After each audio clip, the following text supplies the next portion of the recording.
Welcome back. Ribeye steak. You heard me. Ribeye steak. And I'm going to sear this thing to perfection. So, go nowhere. Let's create.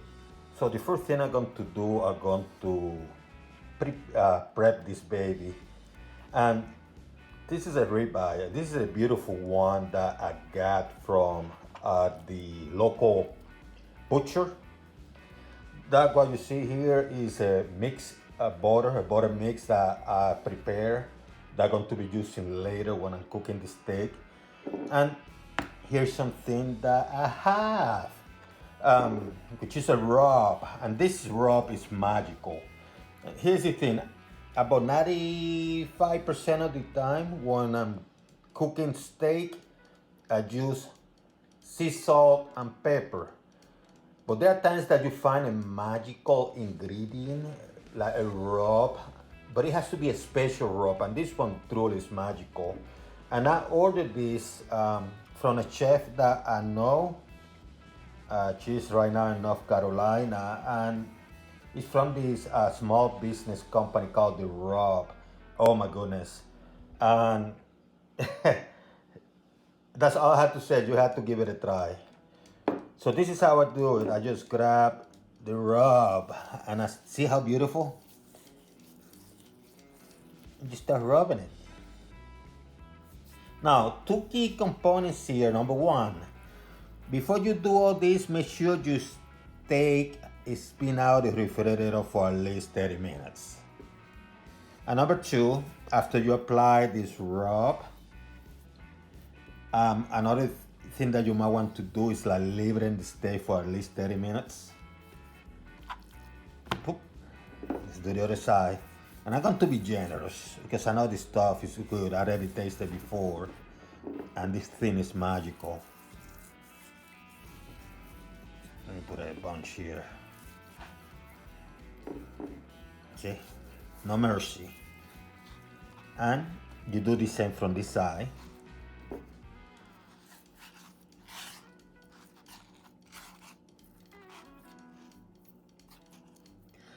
Now, if I was doing this overnight, I would have put in the zip lock bag, put in the refrigerator for overnight, let it out, and then you leave it outside for about 30 minutes before you start cooking it. But today I just going to go straight. 30 minutes with the rub on it, and then I'm going to cook it. Pretty simple. So I have my cast iron very hot before I even start with the oil. And I'm using olive oil. Not the extra virgin type, although you can. I'm just using regular olive oil. And this is on high. Let me put it on medium high instead because it's been hot for a while.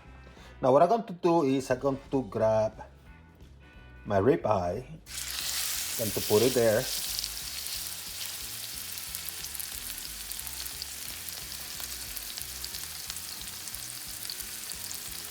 Oh my goodness, I can already smell the rub and the steak.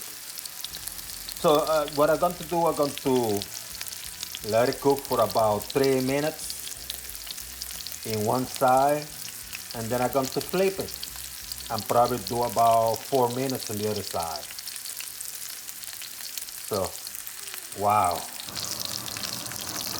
In about 3 minutes, I'm going to flip it to the other side.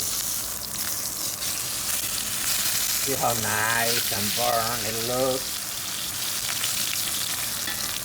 And this side you're going to do for about 3 or 4 minutes. Now one thing I want to do is drain the butter. Then I'm going to put some of the garlic here. A little bit of thyme and oregano, the dry type.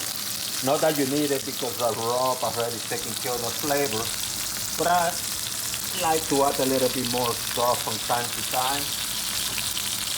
And then what you do is, you see the butter that's melting there?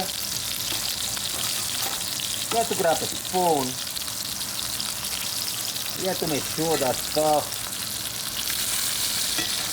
Those juices are flowing. Okay? You want the butter. And the oil too, why not?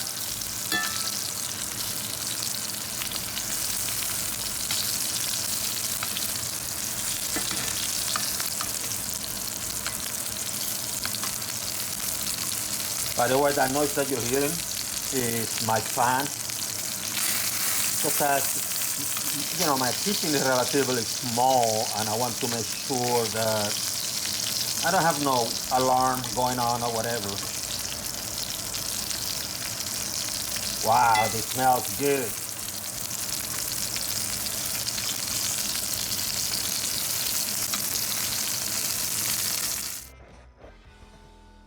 Well, I have some potatoes that boiled earlier. Here they are. So I'm going to now recook them a little bit with some duck fat, safe. This is just to add that extra flavor. And by the way, this pot is hot. And what I do is I keep it simple. Just mix them out with the grease.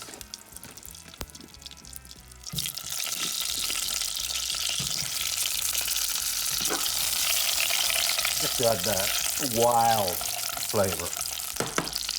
See? Isn't that nice?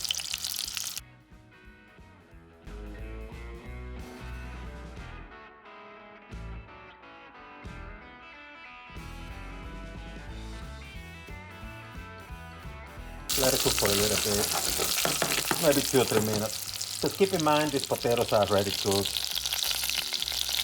I boiled them. I just once again want to add the wild flavor, fragrance.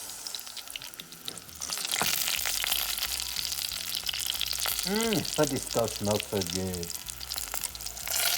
There's the advantage of keeping that dog fat safe. It always comes handy.